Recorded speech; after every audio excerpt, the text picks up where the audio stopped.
하나님의 말씀은 지난 시간에서 계속해서 시편 19편 7절에서 14절까지 같이 우리 한 목소리를 합독하시죠. 구약성경 815면 시편 19편 7절에서 14절 시작. 여호와의 율법은 완전하여 영혼을 소성시키며 여호와의 증거는 확실하여 우둔한 자를 지혜롭게 하며 여호와의 교훈은 정직하여 마음을 기쁘게 하고 여호와의 계명은 순결하여 눈을 밝게 하시도다. 여호와를 경외하는 도는 정결하며 영원까지 이르고 진실하여 다 의로우니 금 곧 많은 승금보다 더 사모할 것이며 꿀과 송이꿀보다 더 달도다. 또 주의 종이 이것으로 경고를 받고 이것을 지킴으로 상이 크니이다. 자기 허물을 능히 깨달을 자 누구리요? 나를 숨은 허물에서 벗어나게 하소서. 또 주의 종에게 고의로 죄를 지치 말게 하사 그 죄가 나를 주장하지 못하게 하소서. 그리하면 내가 정직하여 큰 죄가에서 벗어나겠나이다. 나의 반석이시오 나의 구속자이신 여호와여, 내 입의 말과 마음의 묵상이 주님 앞에 연락되기를 원하나이다. 아멘. 주와 이름도 이제 어쨌든 전지전능하신 하나님을 믿음에 있어서 우리가 이 땅에서 하나님을 만나고 또 체험하고 기도 응답을 받아야 될 줄로 믿습니다. 뿐만 아니라 오늘 이제 7절부터 9절까지 보면 이렇게 6가지의 그런 은혜도 주어지는데 이런 것도 체험이 이루어져야 되는데 저 개인적으로는 왜 오늘날 우리가 이렇게 전지전능한 하나님을 믿노라 하면서도 하나님의 끝의 것도 우리는 취하지 못하고 누리지 못하는가?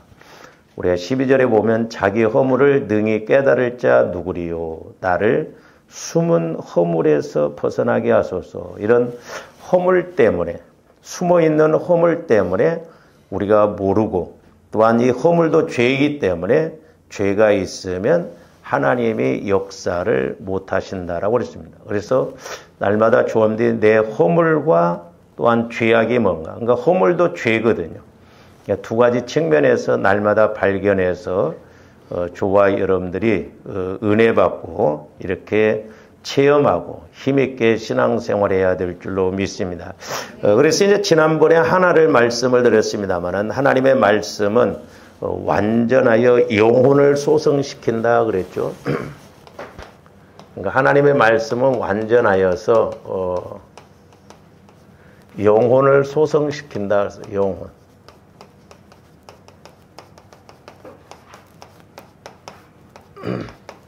그래서 조합된 신앙생활을 영혼에다 초점을 맞춰야 됩니다. 저도 그렇고 또한 여러분들도 마찬가지입니다만은 저도 이제 늘 고민이 그거거든요.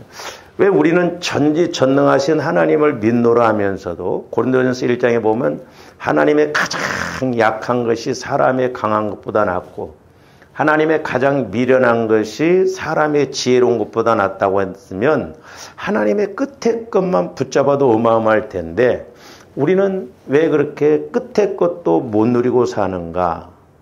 왜 우리가 예수를 믿으면서 어떤 면에서 세상 사람보다도 뭐 잘 살고 못 살고를 떠나서 왜 우리가 이렇게 믿음이 약한가? 절간 다닌 사람들은요 대단합니다. 믿음이 그렇잖아요. 뭐 복 받는다고 한다면 막 수백만 원, 수천만 원짜리도 이렇게 하잖아요. 물론 뭐 우리가 꼭 물질로 갖고는 따질 수가 없습니다만은 어쨌든 조합대 하나님을 만나야 되는데. 하나님을 못 만나는 저번에 그 이유를 말씀드렸죠. 첫 번째가 뭐냐면 영혼에 초점을 맞추지 않기 때문에 그렇다. 그래서 좀 더 영혼에 초점을 맞추고 그 다음에 내 마음이 자꾸 주님 마음으로 성화가 이루어져야 내 영혼은 주님 마음에서 이렇게 마음껏 움직이고 주님 마음이 바치기 때문에 이제 성령께서 주시는 말씀이 깨달아지고 체험되어진다라고 그랬습니다. 그래서 시편 기자도 보면 여호와의 율법은 완전하여 영혼을 소성시킨다. 영혼이 그러니까 자꾸 성장한다는 것이죠. 그래서 요한3서 1장 2절에 보면 요한복음에서 영혼이 잘됨 같이, 같이라는 말은 똑같다는 말이거든요. 그러니까 영혼이 잘 되면 잘된 만큼 범사도 육신도 강건하다 이 말이죠. 그래서 우리가 이런 것이 실제가 되어져야 될 줄로 믿습니다. 그러니까 이론적으로 그냥 종교적으로 믿는 것이 아니라 이 하나님의 66권의 말씀이 이 땅에서 다 체험되어질 말씀이기 때문에 어쨌든 저와 여러분들이 말씀이 체험되어지고 하나님을 만나려면 우리 영혼이 하나님을 만나야 돼요. 그 영혼에 초점을 맞춰야 되는데 많은 사람들이 영혼에 초점을 안 맞춰요. 그냥 불교 신자나 뭐 기독교 신자나 대상만 다르다 뿐이지 종교의 영이 역사한다. 그냥 죽은 신에게 이렇게 가는 것처럼 우리가 살아계신 하나님을 믿노라 하면서도 영적으로 인격적으로 사실적으로 만남이 없이 그냥 나름대로 믿는다 이 말이죠. 이게 부지기수예요. 조합들이 꼭 예수를 만나고 믿어야 될 줄 믿습니다. 그래서 예수를 못 만나면 우리는 의미가 없어요. 종교 생활이. 그래서 이제 지난번에 하나님의 말씀은 완전하여 영혼을 소성시킨다고 그랬고, 이제 오늘 두 번째로 좀 말씀드리고 싶은 것이 뭐냐면, 자, 우리가 그 7절 후반절에 보면 여호와의 증거는 확실하여 우둔한 자를 지혜롭게 한다. 그러니까 여호와의 증거는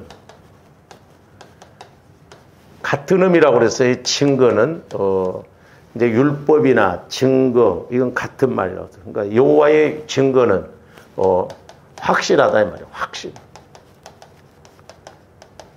우둔한 자에게 하나님의 지혜를 주신다고. 지혜. 이것도 이제 중요하거든요. 이 지혜를. 주님들 신앙생활하면서 자꾸 하나님이 주시는 지혜가 있어야 될 줄 믿습니다. 그래서 이렇게 여호와의 증거는 확실하여 우둔한 사람도 지혜롭게 한다는 것이죠.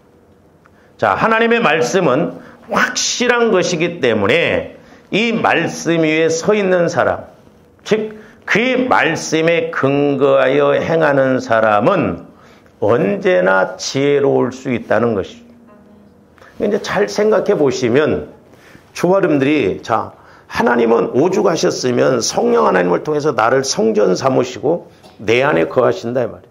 내 안에 거하셔서 하나님을 만나도록 간구를 해주시고 죄의 문제도 깨닫게 해주시고 허물도 알게 해주셔서 회개하게 하셔서 하나님 쪽으로 가게 하고 더 나아가서 이 66권의 말씀을 체험하게 하는데 과연 조함들이 신앙생활하면서 성령을 통해서 아니면 교회에게 주시는 말씀을 내가 듣고 신앙생활하는가 그냥 막연하게 신앙생활하는가 이것도 한번 생각해 봐야 돼. 분명히 성령 하나님을 통해서 말씀을 들어야 되거든. 그러니까 아시아의 7교회에 동일하게 주시는 말씀, 책망을 하던 교회가 됐든 책망과 칭찬을 하던 교회가 됐든 칭찬을 했던 교회가 됐든 간에 똑같이 동일하게 주시는 말씀이 뭐냐면 성령이 교회들에게 하시는 말씀을 들을지어다라고 했는데 이것도 또 어떻게 보면 보통 문제가 아니에요. 우리가 신앙생활을 수십 년을 했음에도 불구하고 과연 나를 성전 삼고 내 안에 거하시는 성령의 음성을 듣고 성령 하나님의 가르침을 받고 성령 하나님을 통해서 말씀을 조명받는가? 이거 점검해 봐야 된다니까요. 그냥 신앙생활하면 안 돼요. 조함들이. 말씀 깨달음이 없이 말씀 체험이 없이 성령께서 주시는 메시지 없이 나름대로 신앙생활하는 것은 그 의미가 없는 거예요. 근데 우리는 이것에 대해서도 전혀 또 개의치 않습니다. 네? 워낙 까만 개들이 많으면 하얀 개가 이상해. 그러니까 우리가 모든 사람이 어떻게 보면 성령께서 주시는 말씀을 못 듣고 신앙생활하니까 보편적으로 그게 정상인 줄 알아요. 아니다 이 말. 그게 비정상이에요. 근데 우리는 그것에 대해서도 뭐 깨달음도 없고 안타까움 생각도 안 갖고 그냥 또 그렇게 갑니다. 그게 아니다 이 말이죠. 적어도 성령께서 나에게 주시는 말씀을 들어야 될 줄로 믿습니다. 이게 안 되면 하나님도 일하실 수가 없다니까. 하나님도 말씀을 주시고 일하신다니까. 그러니까 이런 기본적인 것이 안 이루어진다고 한다면 주엄들의 기도도 신앙생활도 별 의미가 없어요. 이런 것이 어떻게 보면 안타까운 것이고 우리가 마귀에게 속고 가는 것이거든요. 근데 마귀에게 속고 가면서도 그게 뭐 또 당연한 것처럼 그렇게 여긴다 이 말이에요. 아니에요. 오늘 말씀에서 보면 오죽 했으면 하나님의 여호와의 증거는 여호와의 말씀은 우둔한 자에게도 지혜를 주신다라고 그랬거든요. 그러면 주엄들이 성령 하나님을 통해서 이런 지혜도 깨닫고 나가야 될 줄로 믿습니다.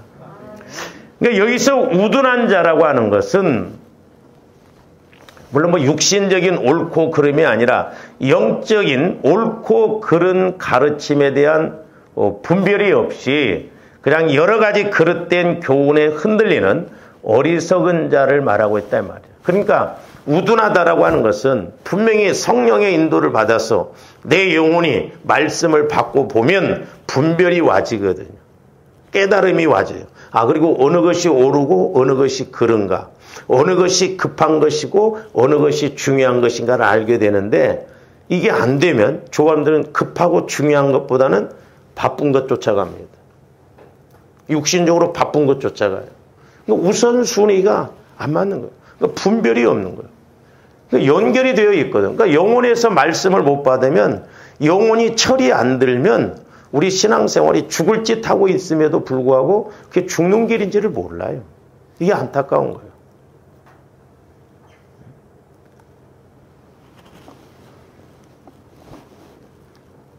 그런데 이렇게 우둔한 사람도 분별이 없는 사람도 성령의 지혜의 말씀을 영혼에서 받게 되면 분별이 생긴다는 거죠.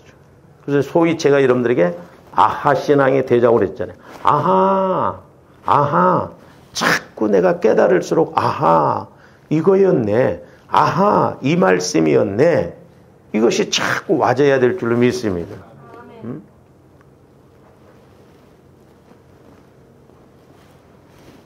세상은 어떻게 보면요, 상대적 가치예요.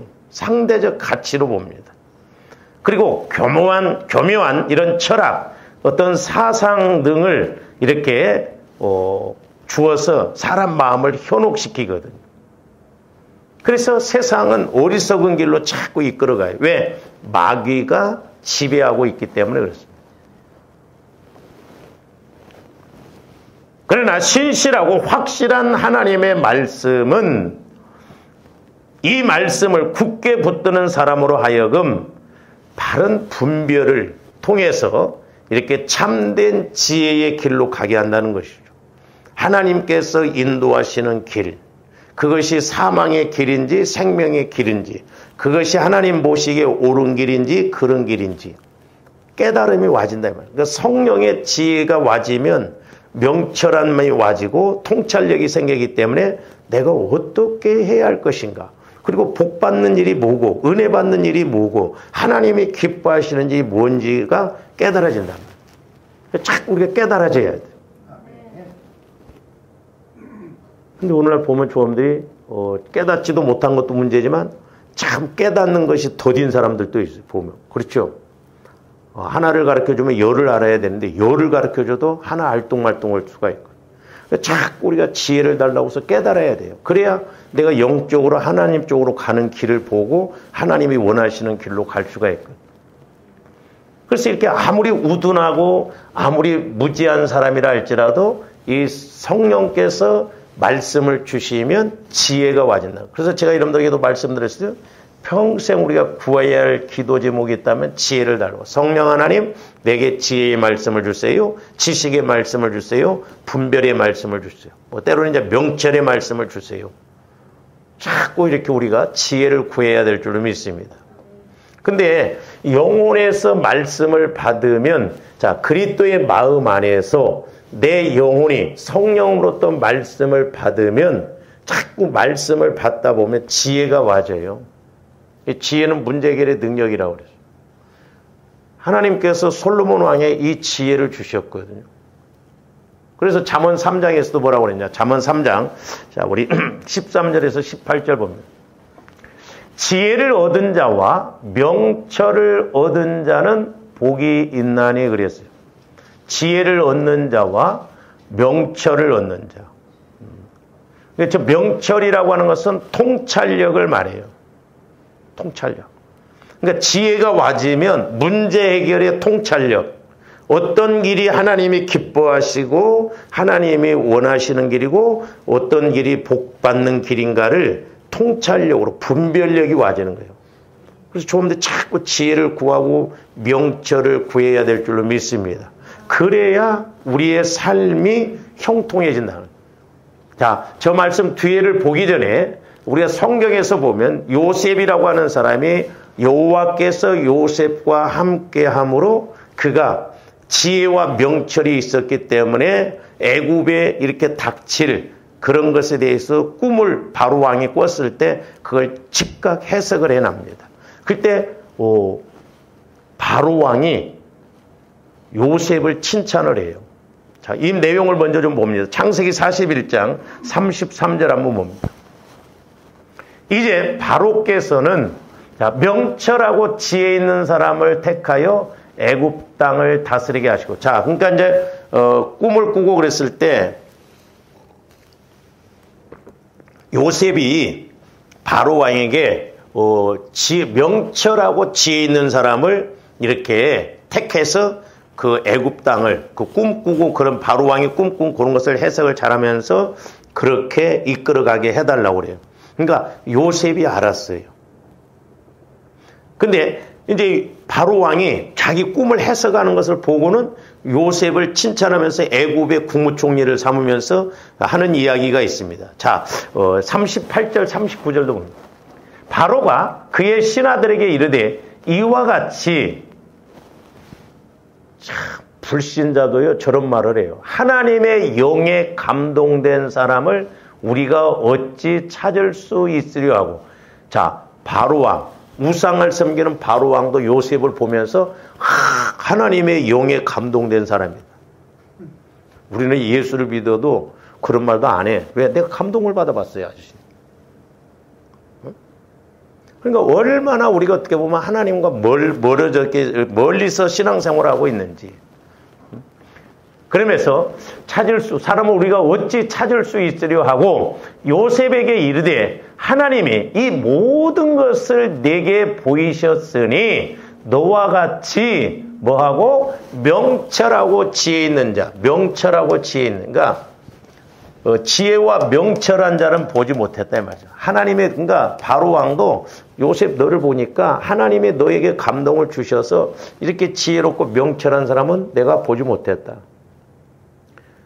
그러니까 우리가 잠언아까 3장에서 보면 지혜가 그 어떤 것보다 귀하다고 그랬잖아요. 자, 보세요. 그러니까 물론 요셉이, 하나님이 요셉하고 함께 합니다. 함께 하시는 그 증거가 하나님의 지혜의 말씀, 명철의 말씀을 주시니까, 그런 분별력을 주시니까 바로 왕이 꿈꾼 것을 해석을 해내요. 그러니까 바로 왕이 감동을 받아가지고 요셉을 국무총리 시켜버려요. 종으로 팔려온 사람이요? 노예로 팔려온 사람이요? 오늘 보세요. 우리나라에 필리핀 사람이 노동자가 와서 국무총리? 꿈도 꿀 수가 없어요. 그러나 하나님이 함께 하시면 그보다 더한 일도 할 줄로 믿습니다. 그러니까 요셉은 수석 졸업해가지고 국무총리 안 됐어.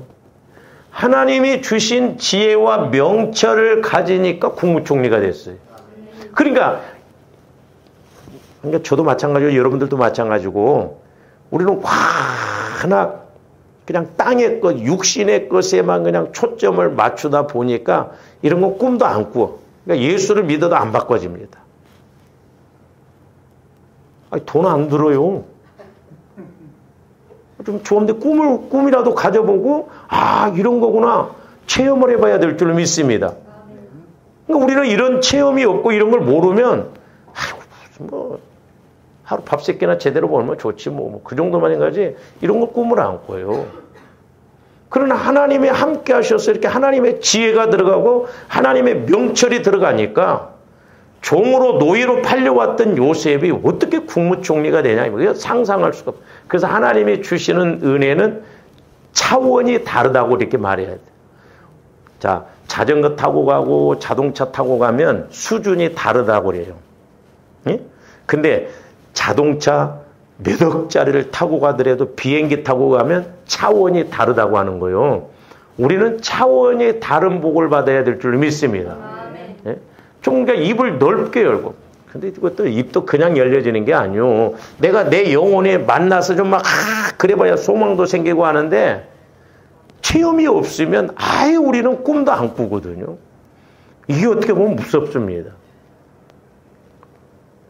요셉은 하나님이 주시는 지혜와 명철 때문에 국무총리가 됐어요. 가는 데마다 총무입니다. 총무. 네? 가정 총무, 감옥에 가서도 총무. 아니 죄수가 들어와가지고 총무 봐. 이런 일이 있냐고. 그 총무가 자라나니까 국무총리가 돼버린 거예요. 그러니까 조언들이 자꾸 이런 걸 체험을 해봐야 소망도 생길 줄로 믿습니다. 그래서 다시 이제 잠언 3장으로 가서 보세요. 자, 지혜를 얻은 자와 명철을 얻는 자가 복이 있다는 거예요. 그러니까 조언들도 실제적으로 저런 말씀들이 체험이 이루어져야 될 줄로 믿습니다. 그러니까 자꾸 말씀이 체험되어져야 된다니까. 우선 말씀이 체험이 이루어져야지. 그래야 하나님은 이렇구나 이렇구나 고백이 이루어지는데 우리는 뭐 체험도 없고 깨달음도 없고 남이 체험했다고 한다면 아유 그런가? 나도 저렇게 됐으면 좋겠다. 그게 아니라 내가 장본인이 돼야 된다 이 말이죠. 그래서 여기 보면 이는 지혜를 얻는 것이 은을 얻는 것보다 자 보세요. 요셉이 돈 없어. 아무것도 없어. 그런데도 지혜를 얻고 명철을 얻으니까 금은 보화보다도 더 좋은 금은 보화를 다스릴 수 있는 국무총리가 된다 이 말이죠. 그래서 지혜를 얻는 것이 은을 얻는 것보다 낫고 그 이익이 정금보다 나음이냐 그랬어요. 정금보다다. 저도 제일 처음에 성령께서 저에게 이렇게 기도 제목을 가르쳐 주는 게 지혜를 구하라는 거예요. 지혜. 그래서 조om들이 다른 거 구하지 마세요. 뭐 주지도 않고 받지도 못하면서 막 줄기차게 우리는 막 주시옵소서 말고 우리 영혼에 초점 맞춰서 정확하게 좀 하나님의 은혜 주시고 하나님의 역사하심을 따라서 가자 이 말이죠. 그래서 좀 말씀도 깨닫고 말씀도 체험하고 그 다음에 계속 봅니다. 15절. 지혜는 진주보다 귀하니 네가 사모하는 모든 것으로도 이게 비교할 수가 없다는 거예요. 그러니까 조om들이 이게 체험을 해봐야 돼요. 제가 말씀드린 그래서 저도 지혜가 참 중요하고 제가 이렇게 신앙생활하면서 또 목회자가 되면서 지혜를 구하는 것이 은혜구나 복이구나. 그래서 왜 지혜를 구하라고 합니까? 그랬더니 네가 고기를 달라고 하면 한 번으로 끝나지만 지혜가 와지면 고기 있는 것도 가르쳐 주시고 고기 잡는 방법도 가르쳐 주시고 고기 잡는 도구도 가르쳐 주신다는 거예요. 그러면 평생 고기 먹고 산다는 거죠. 그러니까 지혜가 이렇게 금은보화보다도 더 이게 실제로 요셉이 그랬잖아요. 요셉이 누구에게는 주고 누구에게는 안 주고 그게 아니에요. 우리가 뭐 세상 지식이 없다 할지라도 아까 말씀드린 우둔한 자라 할지라도 하나님이 그 사람에게 지혜를 주시면 이렇게 지혜롭고 명철해서 요셉처럼 쓰임받는다 이 말이죠. 요셉이 뭐 어디 뭐 대학을 나왔어요? 어디를 나왔어요? 과외 공부를 했어. 뭐 했어? 아무것도 안 했어. 우리 예수님도 뭐 공부 안 하셨어요. 응? 보세요. 솔로몬 왕이 전공한 것도 아니에요. 근데 식물학, 동물학, 잠언서 보세요. 다 알잖아요. 저는 우리 어머니를 통해서 야 하나님은 참 지혜로우신 하나님이시고 명철한 우리 어머님은 무학자예요. 초등학교도 안 나다녔어요. 근데 하나님께서 한글을 깨우치시는데 가나다라 기도하면 가나다라 마바사 자. 아주 우리 어머님이 처음에 교회 다닐 때 제가 가보면요 성경책 찬송가만 들고 다니셨어요. 왜? 성경책은 글을 모르시니까 갖고 가 다니면 뭐해? 가끔 제가 가면은 이제 나보러 보냐고. 홍기야, 교회에서 가서 찬송을 부르면 352장 십자가 보면 352장 찾다가 다 불러버리네. 그러니까 숫자 찾는 것도 어려워. 이런 분이었어요. 근데 옛날에 그 전두환 대통령인가 그렇게 대담하는 것 할머니 한 분도 보니까 뭐 80몇 살인가 본데 그분도 한글을 몰랐는데 예수를 믿고 한글을 깨우쳤다고 그러더라고. 그러더만 나중에 우리 어머님이 제가 이렇게 신학대학 졸업할 때쯤 돼서 가보니까 이 성경책을 펴놓고 성경책을 떠듬 읽으시더라니까요. 우리 어머님이요, 기도 이렇게 제가 들어보면 저보다 훨씬 잘하고 은혜스러웠어요. 그러니까 이렇게 공부를 안 하는 분도 하나님이 지혜를 주시니까 한글도 깨우쳐 주시고 영어도 깨닫게 해주신다. 영어. 우리 이현학 집사님이 옛날에 기도하면 방언 영어 방언으로 하면 Yes I can 막 그러고 그랬습니다. 중국 방언으로도 나는 할 수 있다 그 말이거든. 영어 안 배우셨거든. 그러니까 전지전능하신 하나님이 이렇게 조원들과 함께 하시면 우리는 그야말로 전지전능한 차원에서 살아갈 줄로 믿습니다. 근데 좀 우리가 이런 갈급함, 소망이라도 좀 있어야 되는데 우리는 돈도 없어, 믿음도 없어, 애타진 것도 없어. 어? 왜 그렇게 가려고 하냐 이 말이에요. 몸부림치면서 한번 하나님하고 맞짱 떠봐야 할 거 아니에요. 네? 이대로 살다가 가실 거예요? 네? 제가 옛날에 기도하면서 조합대 하나님 앞에 가서 이 말씀으로 심판받는데요. 무섭더라고. 조합대 이 66권 읽으려면 이거 몇 년 읽어도 못 읽는 사람 많습니다. 한 일독 못한 사람 많아. 다행히 우리 교회에서는 이제 매일 뭐 서너 장씩 읽고 가죠. 한 280일이면 한 일독 이렇게 하거든요. 근데 조합대 하나님 보좌 심판대 앞에 딱 서는데요. 창세기에서부터 딱 펴놓고 이홍규 딱 세워놓고 성경 넘기는데 세상에 조합대 말씀 체험이 없으면요 몇 초도 안 걸리더라고. 전지전능한 하나님 고용욱 창세기 1장 그동안 뭐 체험해서 계시록 22장 끝. 몇 초 만에 그냥 너 저쪽으로 가 네 입으로 직구하고 그럼 뭐라 올 거예요. 응? 무섭더라니까요. 저도 목회자로서 설교한 것도 다 하나님의 책으로 묶으시더라니까. 과연 내가 하나님 앞에 가서 너 내가 감동 준 말씀 몇 번이나 했냐. 이 심판이 우리 목회자들에게 무섭거든. 그래서 저는 개인적으로 이 설교도 생물이라고 봐요. 생물. 밥은 매일 해서 줘야 되잖아요. 막 한 달치를 이렇게 해놨다. 그건 지식이야. 지식적 전달하기 위해서는 그렇게 할 수 있죠. 밥을 해놓고 한 달치 먹여봐. 이 생물이에요. 신앙생활도 생물이고 설교도 생물이에요. 그러니까 조원들도 늘 말씀이 깨달아져야 될 줄 믿습니다. 아이고 말씀 깨달아진 거 목사님 나고 우리는 평신도. 여러분 숨 안 쉬어? 그렇지 않잖아요. 그러니까 우리가 원리 공식 그 길을 모르니까 그렇다.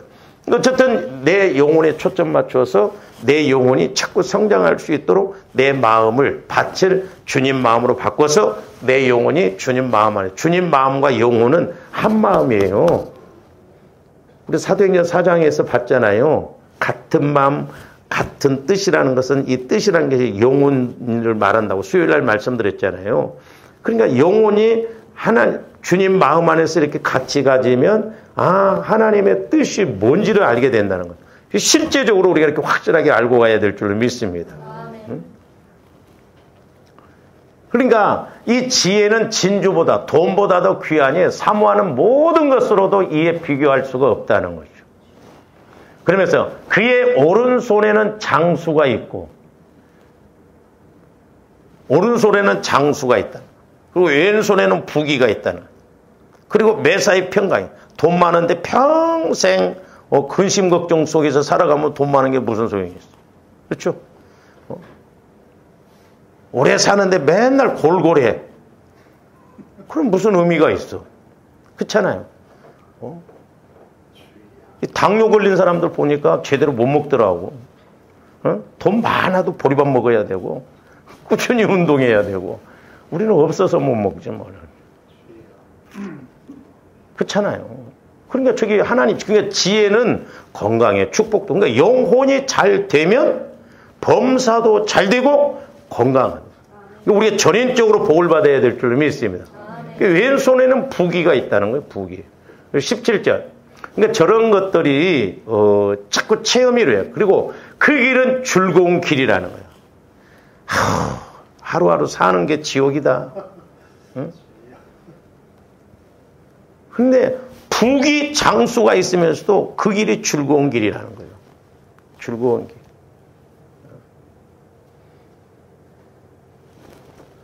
그 다음에 그의 지름길은, 해보세요. 지름길, 첩경.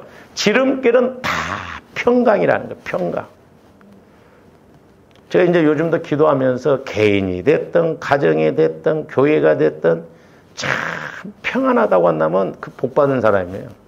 이게 조합도 평안해야 될 줄로 믿습니다. 근데 마귀가 그렇게 두지를 않아요. 다 보면 크고 작은 찌그락째그락 뭐 어쩌네 저쩌네 뭐 오르네 그러네 사네 못 사네 뭐 어쩌고 저쩌고 하면서 우리 인생길이 계속 그렇게 가거든. 근데 하나님이 주시는 지혜는 평강이라는 거예요. 그러니까 보세요. 요셉이 국무총리가 딱 돼가지고 7년 환란, 7년 풍년 그러니까 풍년 됐을 때 다 요셉이 지혜를 통해서 창고에 쟁여놓고 어려운 흉년이 들었을 때도 다 이렇게 풀어서 이렇게 지혜롭게 해나가잖아요. 그러니까 평강의 길이다 이 말이죠. 평강의 길. 그러면서 18절 그 지혜는 얻는 자에게 생명나무라 그랬어요. 지혜를 얻는 자에게는 생명나무, 지혜. 사실 이 지혜는 어디에서 나오냐면 예수 그리스도 안에서 나오는 게 골로새서 2장에 보면 예수 그리스도 안에 지혜와 지식의 모든 보화가 다 있다고 그랬어요. 지혜와 지식의 모든 보화가 예수 그리스도 안에 있다고 그랬거든요. 그러니까 이 지혜는 생명나무라 그랬어요. 생명나무. 이 생명나무는 예수 그리스도를 상징해요. 예수 그리스도. 그러니까 조금 더 예수 그리스도 안에 들어가면 그야말로 생명나무를 통해서 열매를 맺히듯이 어마어마한 그런 은혜와 축복이 주어지는 걸 볼 수 있는데 이제 조원들이 이 땅에서는 그냥 맨 땅에 헤딩하다가 천국 가서 아시지 마시고 우리가 이 땅에서 이 생명나무의 열매의 복을 체험해야 될 줄 믿습니다. 예수 그리스도 안에서 우리에게 주어진 지혜를 통해서 문제도 해결을 받고 복을 받는. 그래서 계시록 22장에서 뭐라고 그랬느냐? 한번 보면 1절, 2절 봅니다. 자, 사도 요한이 천국에 가서 이렇게 본 내용이에요. 또 그가 수정같이 맑은 생명수의 강을 내게 보이니 하나님과 및 어린 양의 보좌로부터, 어린 양 예수님의 보좌로부터 나와서 그 길 가운데로 흐르더라. 길 가운데로 흐르더라. 그러면서 강 좌우에 생명나무가 있어. 그래서 생명나무가 있어. 12가지 열매를 맺대요. 12가지 열매를 맺대. 그러니까 12가지라는 것은 달마다 어떻게 보면 열매가 똑같은 열매가 다른 열매라. 제가 말씀드렸죠? 주엄의 지혜를 통해서 우리에게도 이런 지혜의 생명나무가 있을 때 이 나무 한 그릇만 있다고 한다면 이런 나무 관광 수입이 어마어마할 거예요. 안 그러겠어요? 뭐 평소 넓을 것도 없어. 오늘 이번 달에는 사과 열매가 맺히고 다음 달에는 배 열매가 맺히고 그러면 최소한 12번 올 거예요. 세계에서 오면 제가 신학교 다닐 때요. 지금 세종시인데 거기 대덕 그쪽에 가면 그 탄산수라고 이렇게 물이 이렇게 근데 처음에는 못 먹겠더라고요.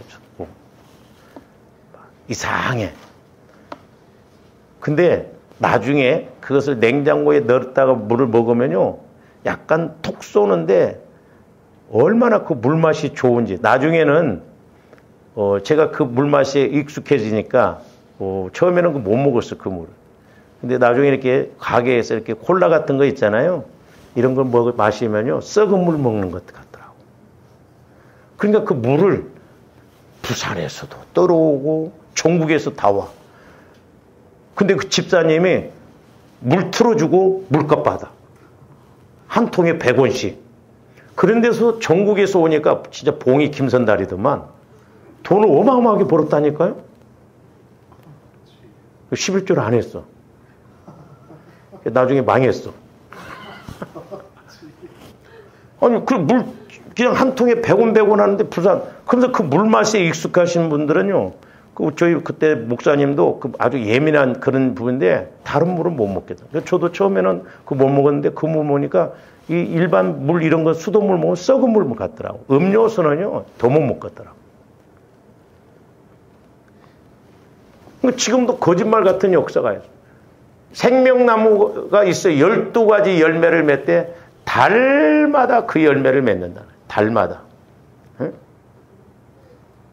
신기하잖아요. 우리가 열매라는 거 일반적으로 보면 이렇게 봄에 꽃이 피고 그래서 여름에 뭐 꽃이 피어서 가을에 열매 맺히고 하는데 저기는 달마다 열매가 맺힌다. 똑같은 열매를 맺힌다 하더라도 아니면 다른 열매가 맺힌다 할지라도 이 생명나무는 이런 저는 저걸 적용적인 측면에서 보면 하나님이 주시는 은혜와 복은 달달이 체험해도 또 다르고 새롭고 그렇다는 거죠. 할렐루야. 달달이 우리는 마이너스가 아니라 달달이 가면 갈수록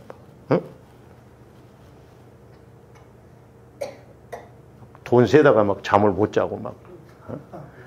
좀 그렇게 보면 얼마나 좋아.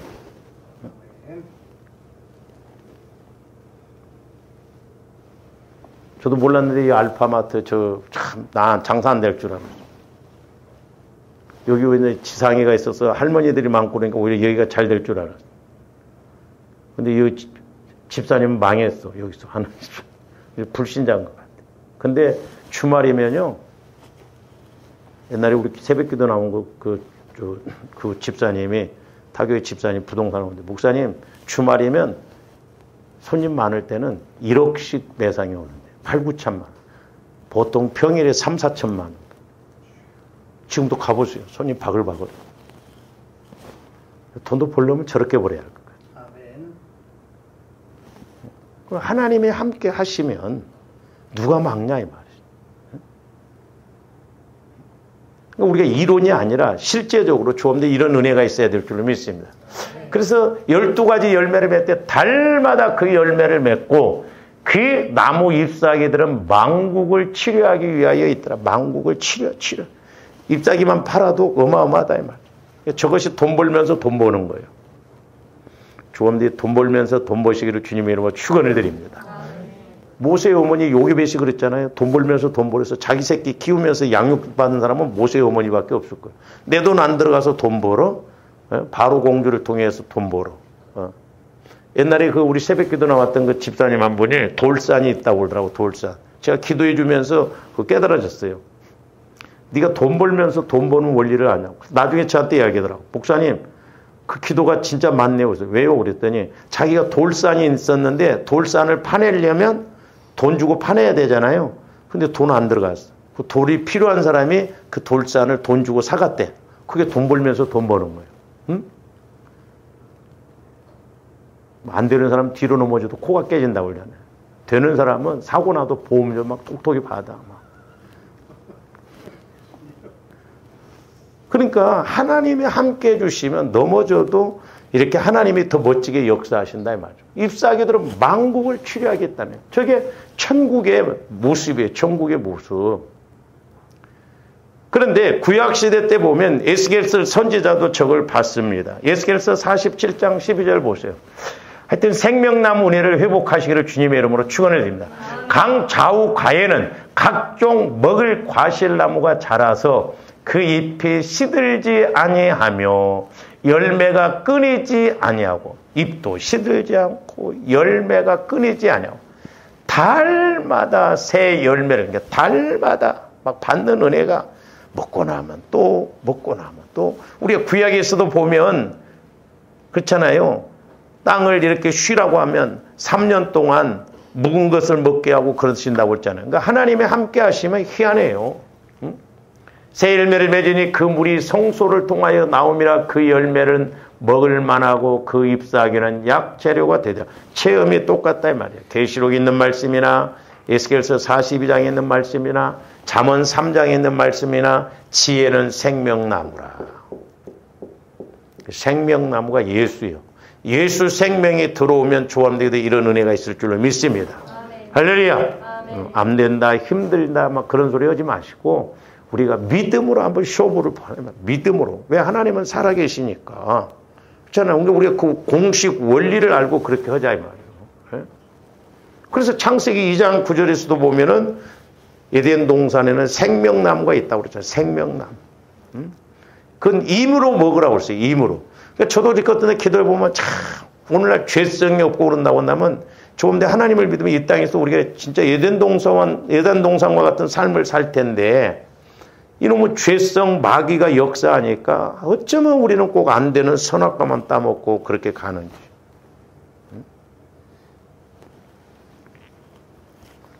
그래서 저와 여러분들이 늘 지혜를 통해서 이렇게 하나님의 말씀의 지혜는 우둔한 자도 지혜롭게 해서 은혜를 체험하게 한다는 것을 깨닫고 가시기를 주님의 이름으로 축원을 드립니다. 계속해서 한번 잠언 우리가 끝까지 아까 봤는가 한번 봅니다. 더 3장.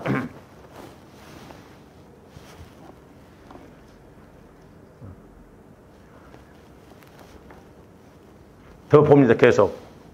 자, 저기 18절. 지혜는 그 얻는 자에게 생명나무라. 지혜를 가진 자는 복되도다 그랬어요. 복되도다.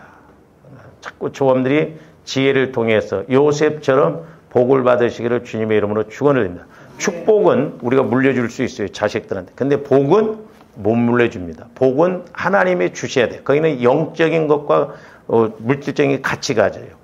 하나님, 영적인 복은 하나님이 주시는 것. 그래서 늘 하나님께서 조함되게 주신 지혜와 명철을 통해서 이와 같은 은혜를 복을 받기를 주님의 이름으로 축원을 드립니다. 그 다음에 이제 세 번째로는 8절 오늘 시편 19절 8절에 보면 19편 여호와의 교훈은 정직하여 마음을 기쁘게 하고 그랬어요. 자, 여호와의 교훈은 정직하다는 거예요. 물론 정직이 거짓말 않고 이렇게 정직하게 하는 것도 정직이지만 성경에서 말하는 정직, 다윗은 정직하다고 그랬잖아요. 그러니까 하나님 앞에 바로 살고 바로 가는 것이 정직이에요. 자, 여호와의 교훈은 여호와의 교훈 기니까 그냥 여호와의 교훈은 정직하다. 그래서 조화 여러분들이 마음을 기쁘게 한다는 게 마음을 기쁘게. 잘 보세요. 이 기쁨이라고 하는 것도 조함들이 물론 마음에서 기쁨이 와야 되는데 이 세상적인 기쁨은요 일시적입니다. 일시적이에요.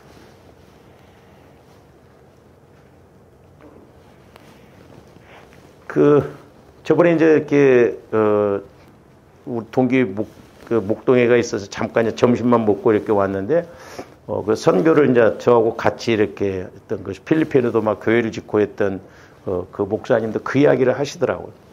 그래서 제가 너무 그 소리에 은혜가 됐어요. 왜냐하면 제가 주일날 내일 할 설교가 뭐냐면 감사 제사, 감사로 한 게 희생을 드린 것은 하나님이 연락되도록 또 하나님이 기뻐하시도록 세 번째가 하나님이 나를 기쁘시게 받는 그러니까 조함들이 이렇게 영혼에 초점 맞추면 하나님께서 나를 기뻐하셔요. 그러니까 하나님이 나를 기뻐하셔야 될 줄로 믿습니다. 아유, 저 인간만 보면. 그러니까 영혼에 초점 맞추면 사람도 그렇잖아요. 서로 이렇게 잘 교제하고 통하면 그 사람 자체가 좋잖아. 만나고 쉽고 만나도 좋고 그렇잖아요. 그러니까 하나님이 조화님들 보실 때 막 좋아하셔야 돼요. 옛날에 제가 이렇게 기도를 할 때 그래서 부부가 신앙생활을 잘하는 부부들은 이 모델하고 쓰더라고. 하나님이 보실 때. 근데 어느 날 이 부부가 신앙생활을 하다가 금요일 날 이렇게 남자 집사님은 안 오고 여자 집사님만 왔어. 여러분 아니요. 근데 성령께서 모르시는 게 아니거든. 아시는데 왜 혼자 왔냐고 그러더라고. 왜? 하나님이 왜 혼자 왔는지 몰라서 그래? 하나님이 좋으신데 혼자 오니까 좀 안타까워. 그렇잖아요. 여러분들이 좋은 사람들 이렇게 만날 때 혼자만 누가 와봐 두 사람 좋아하는데 한 사람만 오면 왜 혼자 와서 그러잖아. 그러니까 하나님도 속성이 그런 게 있더라고. 그러니까 저와 여러분들 자체가 하나님께 기쁨이 되면 하나님이 뭐든지 주시고 싶어. 할렐루야. 그러면서 이제 제가 이제 내일 설교할 것이 뭐냐면 내가 기쁨이 돼야 된다. 내가 그렇게 감사 희생을 드렸더니 하나님은 나를 기쁘게 여기도 나오잖아요. 마음을 기쁘게 할 뿐만 아니라 우리 자신을 기쁘는데 그 목사님이 뭐라고 하시냐면 목사님 저하고 그런 면에서 이렇게 대화하다 보면 영적으로 막 팍팍 통하거든요. 너무 그 목사님도 아파트를 분양받았어요. 세종에다가. 근데 목사님 그래서 캄보디아도 오고 싶다고 그러더라고 막. 그 다음에 또 가보면 같이 가고 싶다고 하고. 뭐라고 하냐면 자기가 아파트를 이렇게 분양받아 보니까 막 좋고 막 됐는데 일시적이더래. 자기만 아파트 사는 게 아니라 다른 사람도 다 아파트 살고. 응? 그러니까 육신적인 것은 일시적인 기쁨이에요. 근데 그 목사님이 저도 동일한 생각을 갖고 있는데 하나님 기뻐하시는 예배당을 이렇게 건축하고 필리핀, 네팔 이런 데 막 졌거든요. 그것이 영원토록 남는 것이요. 그렇게 기쁨이 되더라는 거예요. 맞아요. 제가 그랬죠. 그러니까 우리가 뭐 집 사고 뭐 막 새 집 사서 가고 뭐 좋지. 근데 한 1, 2년만 살면 그냥 그래. 다른 사람도 다 똑같아 또. 그 일시적인 거야. 그렇다고 해서 뭐 그런데 간다고 막 금밥 먹는 것도 아니에요. 근데 하나님 기뻐하시는 일을 하면요. 제가 그 캄보디아 그 예배당 건축을 이렇게 하면서 가기 전에 기도를 했는데 하나님이 그렇게 기뻐하시더라고요. 그러면서 제가 거기 가서도 예배 드리면서 은혜를 받았는데 그래 우리 교회가 크게 욕심 부리지 말고 하나님이 주신 은혜 가운데 우리 사이즈 입장에서 그냥 이렇게 줘주면 되겠구나 그런 마음이 와지더라고요. 그러니까 그런 것들이 돈 쓰는 기쁨이에요. 기쁨. 왜 남일 하는 것 같고 그런데 기쁘냐. 하나님이 기뻐하시니까 그렇다 이 말이죠. 그러니까 저와 여러분들이 이렇게 마음이 물론 이제 주님 마음을 받게 되면 하나님도 기쁘시고 나도 기쁘고 교회도 기쁘고 그래야 돼요. 고기영 선교사님이 막 그렇게 막 좋아하고 막 도전받고 막 이렇게 이야기한 줄 아세요? 돈 주어서 저와 여러분들 영적인 것이 나타나니까 그래요. 그 영향력이 비춰지니까 그럽니다. 그 신기합니다. 아까 제가 말씀드렸잖아요. 그 목사님이 영적인 걸 가지고 가니까 영적인 사람은 알고 이렇게 저도 막 기쁘고 좋고 그러듯이 그렇다니까 그걸 아셔야 돼. 한식집만 다녔다고 그래서 막. 다음에 가면 전부 그냥 캄보디아식으로 막. 못 먹겠다. 그 신기해요. 그 영적인 마인드가 이렇게 가지면 뭐 공항에서도 목사님 도전 많이 받았습니다. 안 헤어지려고 막. 야, 조금 이따 가도 됩니다. 막. 그래서 이 기쁨, 육신적인 어떤 일시적인 기쁨이 아니고 하나님도 기쁘시고 나도 기쁘고 교회도 기쁘고 이런 기쁨이 있어야 될 줄로 믿습니다. 할렐루야. 그래서 여호와의 교훈은 정직하다 이 말이에요. 그래서 마음을 기쁘게 한다 이 말이에요. 조금더 기뻐해야 돼요. 우리 예수님이 성경에 보면 웃으셨다는 소리 없어요. 뭐 기쁨이 웃음이라고 하는데 성령을 통해서는 기뻐하셨다고 그러죠. 기뻐서 영적으로 기뻐서 우는 것하고 농담해서 웃는 것하고는 차이예요. 여러분들이 어디 집회 가서 막 싫고 웃고 와보세요. 남는 게 뭐 있는가? 그러나 성령을 통해서 말씀을 깨닫고 그 기쁨이 오면요. 이 기쁨은 막을 자가 없어요. 신기합니다. 죽어도 기뻐. 내가 희생하고도 기쁨. 왜? 전지전능한 하나님이 역사하시기 때문에 그렇다. 그래서 우리의 기쁨이라는 것도 새롭게 좀 우리가 해석을 할 필요가 있어요.